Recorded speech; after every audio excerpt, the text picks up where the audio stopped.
အော်လော်လက်မကို3သိန်းတန်သင်ခန်းစာလေးတစ်ခုရပါတယ်ရှင်3သိန်းတန်သင်ခန်းစာဘာလဲဆိုတော့လူလိန်ခံရတာပါရှင်ဘယ်လိုမျိုးလိန်သွားရလဲဆိုတော့သူကလိန်နီးအသစ်နဲ့လိန်သွားတာရှင်Messenger ကနေပြီးတော့ဗီဒီယိုကောခေါ်တယ်တငယ်ချင်းပုံတငယ်ချင်းဗီဒီယိုနဲ့လှုပ်ရှားမှုတွေကုန်ပါတယ်အဲ့ဒါကိုသူအတန်မဲမပါတာတငယ်ချင်းရေငါလိုင်းမကောင်းလို့နော်ဆိုပြီးတော့ဖုံးချလိုက်တာဆိုပြီးတော့သူပြောပြီးတော့သူအခုအိမ်စာချုပ်နေလို့ပတ်စံ3သိန်းလောက်လို့ခုလေးလွှဲပေးပါဆိုပြီးတော့ကျမလည်းသူ့မျက်နှာလည်းမြင်လိုက်တယ်လေအဲ့တော့တငယ်ချင်းကလည်းကိုတငယ်ချင်းအရင်ငယ်တငယ်ချင်းအရင်လည်းဖြစ်တော့အော်သူဟုတ်မှာပါဟုတ်ပါတယ်ဆိုပြီးတော့ကျမချက်ချင်းလွှဲလိုက်တာချက်ချင်းလွှဲပြီးတဲ့အချိန်ကျမှသူကအဲ့လိုမျိုးဟုတ်ပါမလားဆိုပြီးကျမလည်းဖုံးဆက်ပြီးတော့တကယ်ကြီးငါငွေလွှဲလိုက်တာရောက်လာဘာညာပေါ့ဖုံးဆက်ပြီးတော့မေးလိုက်တော့ခါကျတော့သူအဲ့လိုမလုပ်ဘူးအရှိမလဲလူတယောက်အဲ့လိုမျိုးပဲနင်းလိုမျိုးငါအဲ့လိုမျိုးပဲခံရလို့ငါသူအခုတောင်မှဖြည့်ရှင်းနေရတယ်ဆိုပြီးတော့သူပြောတယ်ပြောတော့မှပြောနေတဲ့တန်းလန်းဟိုမှသူကMessenger ကနေ2သိန်းထပ်လို့ပါဆိုပြီးတော့ထပ်ပြီးတော့ပြောတယ်အဲ့ဒါခုခေတ်ကြားဖြတ်နေရလဲအရန်ဟိုခစ်မိနေပြီလူလိန်နီးတစ်တရလဲအရန်ခစ်မိနေပြီအဲ့ဒါကြောင့်မလို့သတိထားကြပါဗီဒီယိုကောတွေမှာ AI နေသုံးပြီးတော့သူတို့ကဗီဒီယိုကောခေါ်ပြီးတော့ပတ်စံတွေကိုလိန်ကြတာပါရှင်သတိထားကြပါနော်ကျမကတော့တန်တရားကျွေး3သိန်းကိုဆက်လိုက်ပါပြီနော်အားလုံးလည်းသတိထားနိုင်ပြီးလူလိန်အပေါင်းမှာကင်းဝေးကြပါစေရှင်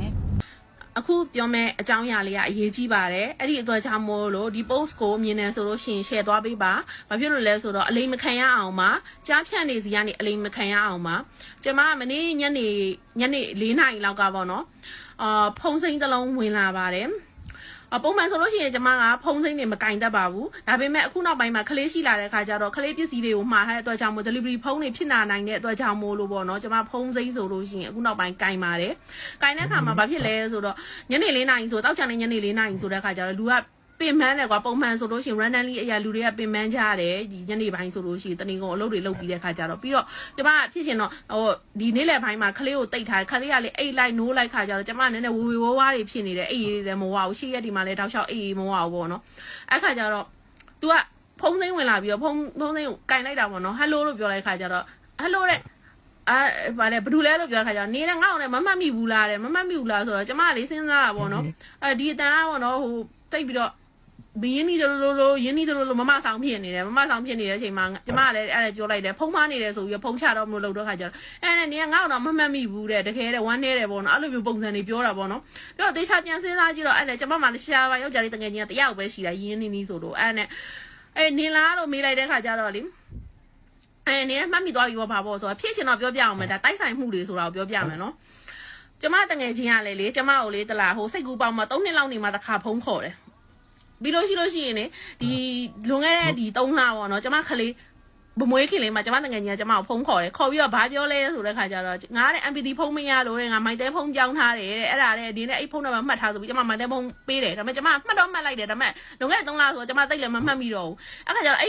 ့လိန်တဲ့ကောင်ကလေဘာပြောလဲဆိုတဲ့ခါကျတော့လေအဲ့နဲ့ငါနဲ့ MPT မရလို့တဲ့ဟိုမိုက်တဲဖုံးနဲ့ခေါ်လိုက်တာဆိုပြီးတော့အဲ့လိုပြောတဲ့ခါကျတော့တိုက်ဆိုင်နေပြီကွာအဲ့လိုမျိုးဖြစ်နေတော့တငယ်ချင်းတောင်လေရုပ်တရက်ဒီကွာလေဝေဝါးဖြစ်နေတဲ့အချိန်မှာကက်ရှမဖြစ်ဘူးကက်ရှမဖြစ်တဲ့ခါကျတော့စကားပြောကြည့်တဲ့ခါကျတော့လေဘလို့လဲဆိုတော့အစပြီးတော့သူကလေမေးတာနဲ့ဟိုကျမယောက်ျားနေကောင်းလားလို့ကျမနေကောင်းလားလို့ကျမတငယ်ချင်းကလေအဲ့ဒီအကောင်ကလေအဲ့လိုမျိုးပဲမေးတာဖုံးဆက်လို့ရှိရင်လေတပိတောက်စုလုံးနေကောင်းလားဆိုပြီးမေးတာဒါပေမဲ့ထူးဆန်းတာတကွာဟိုပြန်စဉ်းစားကြည့်ခါကျတော့ကျမနာမည်မခေါ်ဘူးကွာပြီးလို့ရှိရင်ကျမအမျိုးသားနာမည်ကိုမခေါ်ဘူးပေါ့နော်အဲ့လိုမျိုးတွေပေါ့ဒီမှာရုပ်တရက်အဲ့လိုမျိုးဖုံးပြောနေတဲ့အချိန်မှာကျတော့ဒါတွေကိုသွားပြီးတော့မစဉ်းစားမိဘူးပေါ့နော်အဲ့ခါကျတော့ပြီးတော့လေဘာပြောလဲဆိုတော့လေ तू ကလေအဲ့ဒါငါ့ဟိုတဲ့အနေနဲ့ခုကူညီရမယ်တဲ့ကူညီမဖြစ်မယ်နော်တဲ့ဘာလဲဘာကူညီရမှာလဲပြောတော့ပတ်စံ3 သိန်းချီပါတဲ့ငါတဲ့အခုတဲ့ဒီည8 နာရီနေ့ကိုပြန်ပြီးတော့လေလွှဲပေးမယ်တဲ့အဲ့ခါကျတော့စဉ်းစားတာပေါ့နော်စိတ်ထဲမှာပေါ့ငါတကယ်ချင်းကလေဟိုအမတကယ်ချင်းကလေအမနဲ့ခင်ကအနည်း20ရှိပြီတခါမှပတ်စံတပြားတော့မရှိဘူးအဲ့ခါကျတော့နေရဟုတ်ရလားတော့ငါနောက်ပြီးတော့နေဟိုချီးစရာပတ်စံလည်းမရှိဘူးငါကိုယ်တိုင်လည်းအလုံးမရှိဘူးလို့ငါယောက်ျားရှာကျွေးတဲ့ပတ်စံနဲ့ပဲငါစားနေရငါပြဿနာတက်လိမ့်မယ်လို့ငါမှလည်းပတ်စံမရှိဘူးနေရတယ်ငါ့ကိုလိမ်မနေနဲ့ပါနဲ့ဆိုတာဒါပေမဲ့စိတ်ထဲမှာဒီအဲ့ဒီအချိန်မှာစပြီးတော့လူလိမ်ဆိုတာသိနေပြီသီလားသိတဲ့ခါကျတော့လေအဲ့နဲ့ပြောလိုက်တယ်ငါလို့နေ့ကိုဘယ်ကိုလွှဲပေးရမှာလဲလို့မေးလိုက်တယ်မေးလိုက်တဲ့ခါကျတော့ငါနေ့ကိုလည်းအကောင့်တစ်ခုပေးမယ်တဲ့အကောင့်နံပါတ်တစ်ခုပေးမယ်အဲ့ဒီကိုလွှဲလိုက်တယ်အဲ့ဒီကိုလွှဲလိုက်ဆိုတော့တေးကြသွားပြီကျမတငယ်ချင်းဆိုလို့ရှိရင်လေကျမတငယ်ချင်းကသူ့ရဲ့ကဲပေးအကောင့်ပဲပေးမှာပေါ့ဘာလို့တခြားလူအကောင့်ကိုပေးစရာအကြောင်းရှိလဲအဲ့ခါကျတော့သူ့ကိုပြောလိုက်တယ်နေရတော့ငါတငယ်ချင်းဖုန်းနံပါတ်ကိုရပြီးတော့လို့နေရတော့ငါတငယ်ချင်းဖုန်းကိုရပြီးတော့ငါကွန်တက်ကိုရပြီးတော့လို့နေရငါ့ကိုလိမ်ပြီးဆက်နေရလူလိမ်ပဲဖြစ်ရမယ်လို့အဲ့ဒါနေရတယ်မဟုတ်ဘူးတဲ့အဲ့ဒီလိုရတယ်လေအသိညင်းတာမဟုတ်ဘူးတဲ့နေရတယ်ဟုတ်လုတ်ပြန်ပြီးတဲ့ဘာတွေဒါပြောနေရတယ်တဲ့ဘာလဲလူလိမ်တို့ရဲ့ထုံးစံတိုင်းလိမ်နေသိလား လိန်တဲ့ခါကျတော့ကျမလည်းအဲ့နဲ့ဟိုမယုံတော့ဘာလုံးဝအဲ့ဆိုလို့ရှိရင်တို့နေငါတငယ်ချင်းမှန်တယ်ဆိုလို့ရှိရင်တို့ငါတငယ်နေနဲ့ငါနဲ့တငယ်ချင်းဖြစ်အောင်လို့ဂျားတွေကနေဝင်ပြီးတော့မိတ်ဆက်ပေးတဲ့တငယ်ချင်းတယောက်ရှိတယ်အဲ့တငယ်ချင်းနာမည်ကိုပြောလို့အဲ့ဒါဆိုလို့ရှိရင်ငါတငယ်ချင်းအမှန်ပဲလို့ပြောလိုက်တာပြောလိုက်တော့လေဟဲ့နဲ့နေ့စဉ်ငါပတ်စံမချီတော့ဘူးလေစိတ်ဆိုးတဲ့ပုံစံကဟဲ့လှုပ်တဲ့ခါကျတော့နေကငါ့ကိုလည်းလိန်နေတာတို့နေရတို့ဟိုဟာမဟုတ်ဘူးလို့အဲ့တငယ်ချင်းမဟုတ်ဘူးဆိုပြီးတော့ဖုံးချလိုက်တယ်ဖုံးချလိုက်ပြီးတော့ချက်ချင်းကျမတငယ်ချင်းကိုကျမဖုံးဆက်ရောဖုံးဆက်တဲ့ခါကျကျမတငယ်ချင်းကကျမကိုစူရောပေါ့ငါတဲ့နေ့စီကနေတဲ့တတ်လုံးနဲ့ပတ်စံမရှိဘူးလေနောက်ပြီးတော့နေငါအတန်အောင်မမှိတ်မိရအောင်နေကဘလို့ဖြစ်တော့မမှတ်မိတာလဲဒါတော့အကွာကြီးဟာဘာဖြစ်တယ်ပြောတော့ဒါကတော့ဟို तू ကတော့လေအေးပေါ့ तू လည်းစိတ်ဆိုးခြင်းစရာပေါ့ကွယ်အဲ့ဒါပြောပြပြီးတော့မှဟိုရုပ်တရက်ကြံစင်းစားတာပေါ့နော်ရုပ်တရက်တို့ကဘလို့လောက်တာလဲဆိုတော့လူပင်ပန်းနေတဲ့အချိန်တွေပေါ့နော်လူအများပင်ပန်းနေတဲ့အချိန်ကိုအခွင့်ကောင်းယူတယ်ပြီးလို့ရှိရင်လူ तू ဆက်လိုက်တဲ့အချိန်မှာ तू နာမည်မပြောဘဲနဲ့ကိုယ်မှန်းခိုင်းတာအနီးဆက်ဆုံးသူ့အတန်နဲ့ तू မဲ့အတန်ပေါ့ကွာ तू ကအဲ့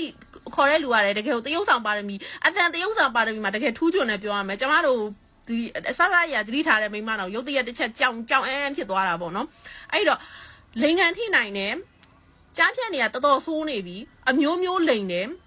ခါတိုင်းလိန်တာမဲပေါက်တော့လိန်တယ်မဲပေါက်တယ်ဆိုပြီးဖုံးဆက်ပြီးလိန်တယ်အဲ့တော့နောက်ပြီးလို့ရှိရင်အဲ့မှာခါတဲ့ဟို message ကနေဝင်လာပြီးတော့ဟို link ကိုဝင်มาဒီ link ကိုဝင်มาနောက်ပိုင်းဆိုလို့ရှိရင် Viber group ကလာပြီးအလုပ်ကလေးအပ်ချင်လို့ပါဒီအလုပ်လေးဟို YouTube လေးကြည့်ပေးပါဗာမယ်အခုကနော်အခုကလူကိုယ်တိုင်ကိုတငယ်ချင်းအယောင်ဆောင်ပြီးဖုံးဆက်ပြီးတော့ဟိုအဲ့လိုပုံစံမျိုးနဲ့လိန်နေပြီနော်ဟိုကျမဟိုတုံးနေပါမယ်ပြောလဲခံရမှာပဲကျမပြောအစလည်းပြောပြီးတာလူကအငိုက်မိတဲ့အချိန်ရှိတယ်ဒါကိုယ်တိုင်ကြုံရမှသိမှာအငိုက်မိတတ်တဲ့အချိန်ဆိုတာရှိတယ်အရန်ပြင်မှန်းပြီးအငိုက်မိတတ်တဲ့အချိန်ဆိုတာရှိတယ်အဲ့ဒီအချိန်မှာအခွင့်ကောင်းယူပြီးအဲ့လိုပါသွားနိုင်တယ်ဒါတော့ကျမကဒါ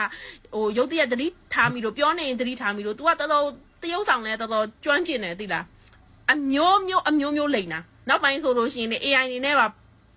create လုပ်ပြီးတော့လေပုံတွေ create လုပ်ပြီး video call ခေါ်ပြီးတော့ညာလိမ်မလားမသိဘူးအဲ့ဒါဒီ post တွေကိုများ share ပေးပါတခြားမသိတဲ့လူတွေသိသွားရအောင်ပေါ့နော်အလိမ်မခံမရစေနဲ့အမြဲအလိမ်မခံရအောင်အမြဲတမ်းသတိရှိပါလောဘလည်းမကြီးပါနဲ့အဲ့ဒါလေးမှားခြင်းပါတယ်